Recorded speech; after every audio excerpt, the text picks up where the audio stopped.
pẹ̀lú bí oríṣiríṣi awuyewuye bó ṣe ti ń lọ nígboro wípé gómìnà Ṣèyí Mákindé ti ìpínlẹ̀ Ọ̀yọ́ ó fẹ́ kúrò nínú ẹgbẹ́ òṣèlú People's Democratic Party PDP láti darapọ̀ mọ́ ẹgbẹ́ òṣèlú African Democratic Congress ADC. Níṣẹ́ ni alága ẹgbẹ́ òṣèlú ADC ti ìpínlẹ̀ Ọ̀yọ́ ìyẹn ọ̀gbẹ́ni Yínká Ọlọ́nà ìlú mà ti jẹ́ kó di mímọ̀ ó ti tú àṣírí lórí ìdarapọ̀ gómìnà Ṣèyí Mákindé tó sì jẹ́ kó di mímọ̀ pé ààyè pọ̀ lẹ́ o nínú ẹgbẹ́ òṣèlú ADC fún ẹnikẹ́ni tó bá fẹ́ darapọ̀ mọ́ àwọn nítorí pé ẹgbẹ́ òṣèlú ADC olódàbí ọkọ̀ ọ̀gbàlà náà lásìkò yìí ni ṣùgbọ́n tó wá jẹ́ kó di mímọ̀ pé bó ti wù kéèyàn lórúkọ tàbí nípò tàbí lágbára tó bá ti wọnú ẹgbẹ́ òṣèlú ADC lásìkò yìí ó ní ilá kan kì í ga jù onírè lọ làwọn yóò fọ̀rọ̀ ṣe o kò sẹ́ni tí ó máa ga ju ẹgbẹ́ lọ bẹ́ẹ̀ ni òfin ẹgbẹ́ ó máa di tolórí tẹlẹ́mù káàfàtà nínú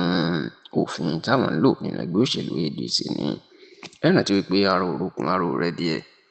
nínú ẹgbẹ́ òṣèlú People's Democratic Party PDP tí gómìnà Ṣèyí Mákindé tó wà nítorí pé ẹgbẹ́ òṣèlú náà ó ti fọ́ sí ọ̀nà méjì báyìí tó jẹ́ pé alága méjì ọ̀tọ̀ọ̀tọ̀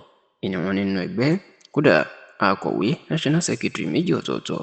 ni wọ́n tún nínú ẹgbẹ́ òṣèlú APC. Àwọn agun kan bó ṣe jẹ́ ti mínísítà ọ̀rọ̀ ìlú Àbújá Nyesom Wike ní igun kan ló jẹ́ ti gómìnà Ṣèyí Mákindé bẹ́ẹ̀ ló jẹ́ pé ọ̀gbẹ́ni Abdulrahman ni ó jẹ́ alága ẹgbẹ́ òṣèlú PDP igun ti Wike tó sì tún jẹ́ pé ní igun ti àwọn Mákindé mínísítà ọ̀rọ̀ iṣẹ́ pàtàkì tẹ́lẹ̀ lórílẹ̀‐èdè yìí lásìkò ìjọba ọ̀mọ̀wé Goodluck Jonathan ìyẹn Alhaji Taminu Turaki òun ló jẹ́ alága PDP ti gun àwọn Wike. ṣá o pẹ̀lú bí àjọ elétò ìdìbò Independent National Electoral Commission INEC àti ilé-ẹjọ́ bí wọ́n ṣe dájọ́ pé igun ẹgbẹ́ òṣèlú Wike ni àwọn mọ̀ lábẹ́ òfin ìyẹn pé òun ní ojúlówó ẹgbẹ́ òṣèlú PDP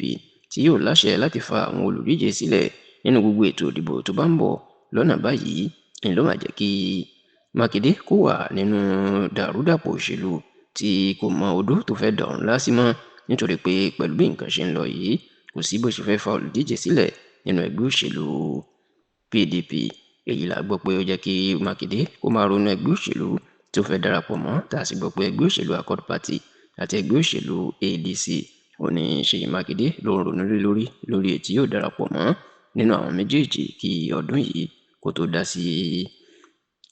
ìlàjì. ṣá o nígbà tó ń sọ̀rọ̀ pẹ̀lú àwọn oníròyìn ní